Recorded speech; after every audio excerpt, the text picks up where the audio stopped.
in so many places. So let's bring up first Alessio Dantino from Italy and the UK and everywhere, right? The global world. Welcome here, Alessio. And please tell us, what is this that you're doing?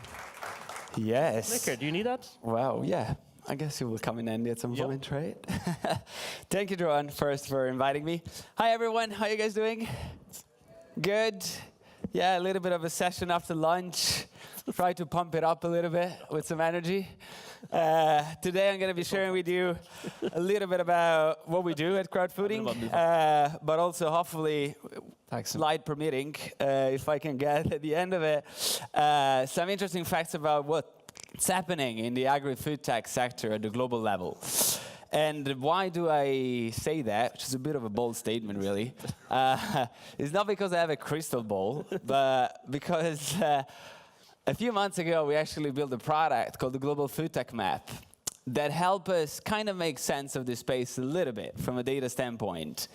And today, yeah, we're going to be sharing with you what it's all about, and also some interesting companies that we've found all over the globe that are doing, I believe, interesting stuff in this sector. But before I get there, let me take a step back. I'm really thrilled to be here today. I'm actually a first-timer visiting Stockholm, and I had to say that I landed last night, and it's a beautiful city itself. But yeah, we're going to try to give you a global perspective and of what is happening again in the food tech world. But before I do that, I want to take a step back and tell a little bit more about myself. I'm Alessio. I'm Italian. I studied a little bit all over, well, not all over the world, in two places besides my hometown. One was South Korea, and the other one was Australia.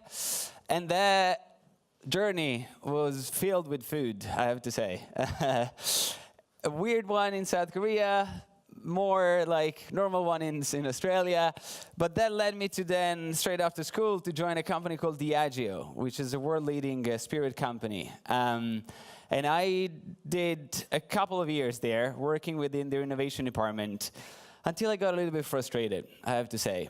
And I decided to resign to join, actually, a tech accelerator in the Bay Area called Mind the Bridge, where I was managing a small fund that was investing in European tech businesses who were landing in Silicon Valley. And that's where I actually came across the very first time with food tech and the whole food tech movement, which I guess it kind of started in that side of the world a little over, now probably 7 or 8 years ago. And that's where I actually founded crowdfooding with one goal, which was broadening access to capital for food entrepreneurs and people who were working in food tech. And then the little guy there is a food tech ninja, as I like to think that in my spare time, I actually secretly train as a food tech ninja. But what we do at crowdfooding, very briefly, I don't want to bore you today with this, is we do two things. On the one end, we connect corporates with entrepreneurs. Why do we do this? Because we believe that innovation is great, but if it's not embraced by the industry, it's pretty pointless, right? Or better yet, it doesn't have the impact that it could potentially have. And on the other hand, we work with startups or entrepreneurs, and we love to do that, I have to say. How do we do it? We help them with their sales efforts, primarily for CPG companies. And I'll tell you later how we actually do it, but in a nutshell, we help them to tap into alternative sales channels and to partner up with techies to really unlock growth for their business with one goal and one mission, which is fostering food innovation to create a better food system.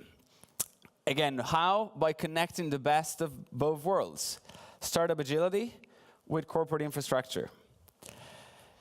And we do believe that, meaningful innovation really starts with collaboration. I mean, these days, I don't want to bore you with open innovation and all those, kind of like buzzwords, but I do believe that the world is changing at a pace that thinking of innovating internally is a bit of a foolish concept, because there is so much out there, and you'll see it also later, that is almost impossible to actually develop it in a better way internally.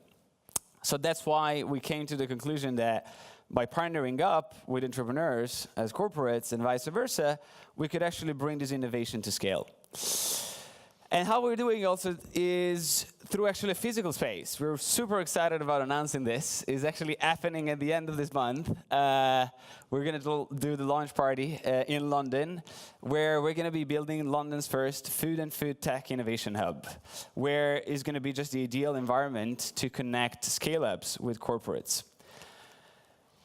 And here are some of our partners and clients. So as you might have noticed, the first line is tech companies. We work with Google in the UK, and we do curate all the food and drink offerings for their canteens and cafeterias. How do we do that? We introduce them to new startups. They're obsessed about food. They figure that food is a great contributor to employees' retainment. And so they offer their people the best food they could possibly find, I guess, on the globe.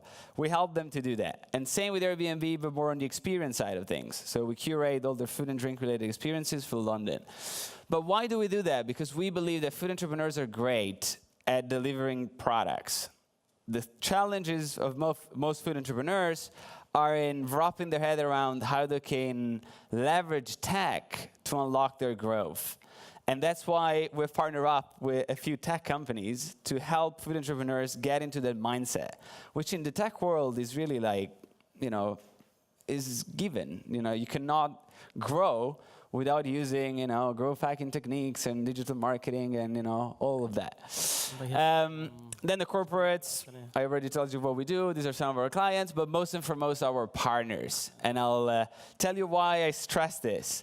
Our partners are the key of what we do. We believe in collaboration, and we do without us preaching what we actually and doing what we actually preach to our corporate clients. We would have gotten where we are right now.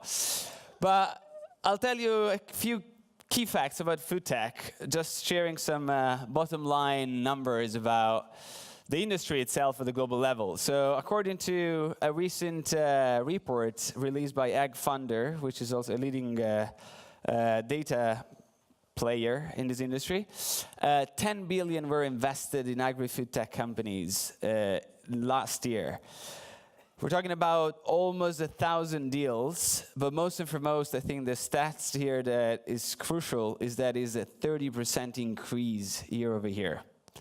So it's pretty, mind-blowing, I think, stats compared to also a few years ago.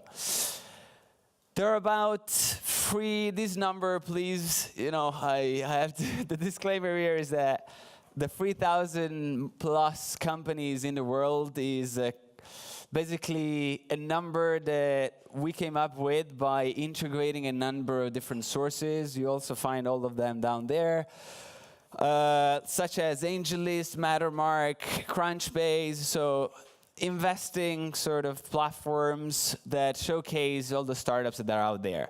However, the problem with the number is that they're not, the data is not clean. Any individual can go and sign up on these companies and nobody really on these platforms, and nobody really checks whether the data is accurate. And then there are actually more than 100 at the international level, accelerators and incubators focusing on agri-food tech companies.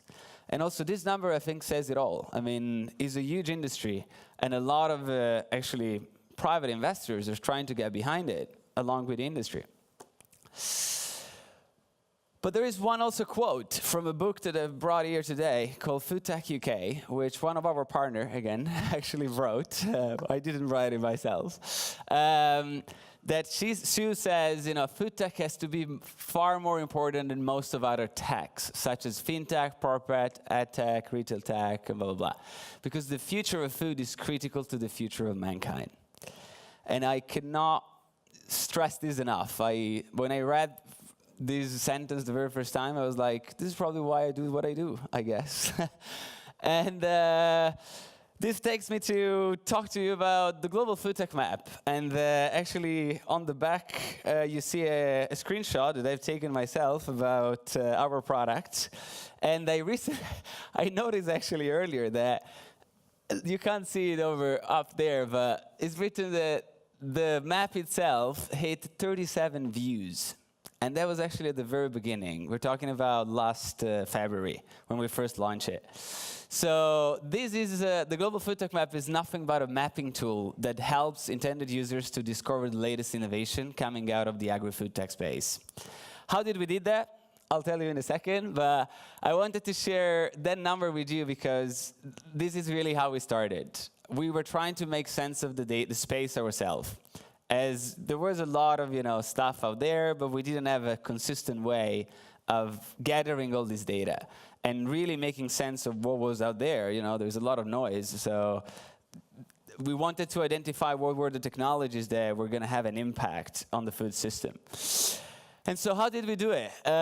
We grew it organically. So we started off by merging a number of internal databases that we developed over the years. This is a lot of, actually, I have to say, manual work. So spreadsheets, lots of different, companies' name, what do they do, one-liner. And that we had back then about 300-ish entries of companies. And then over the last 2.5 months, we grew it to 1,300 plus. How did we do that? We partner up with leading organizations all over the world to get those data. There was nowhere else that we could have possibly find such granular data about companies that were so far from us. You need to know your local ecosystems to have a better understanding. And one is actually Sweden Foodtech. So Johan and his team kindly shared the data with us about their companies. And by the way, this is all available online. You go crowdfooding.co/globalfoodtechmap, you will see the whole map itself.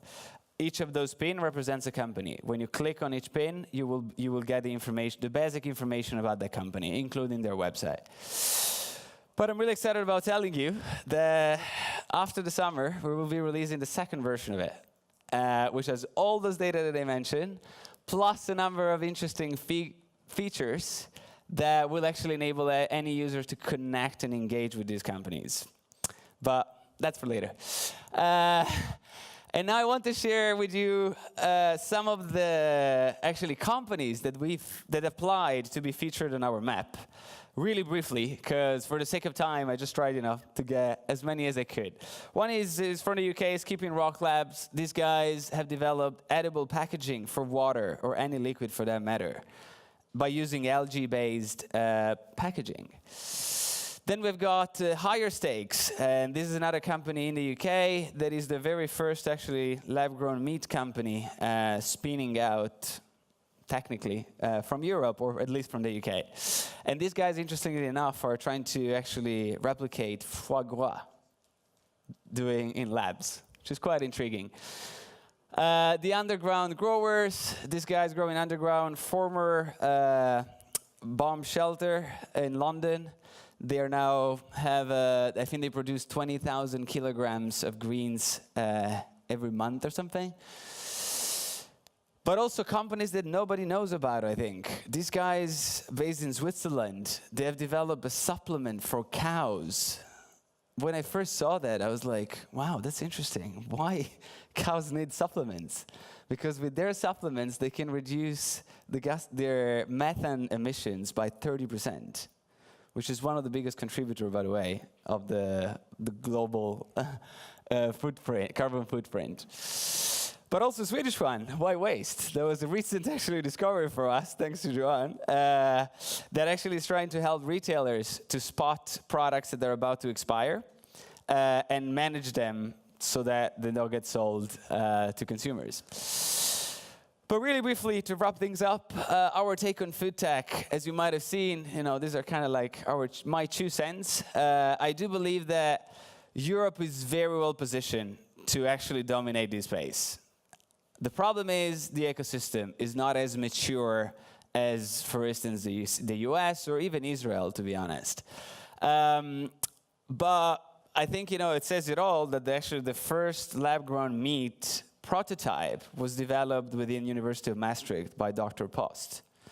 So we do have the knowledge and we do have the talent. The problem is we're not probably moving as fast as other ecosystems, also funding-wise, which is a huge kind of contributor also there.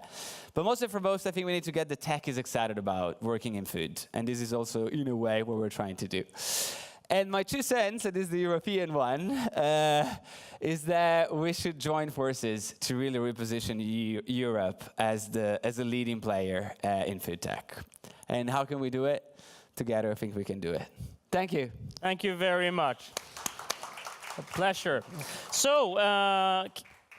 can I have that? Of course. Oh, that's very kind of you. Foodtech.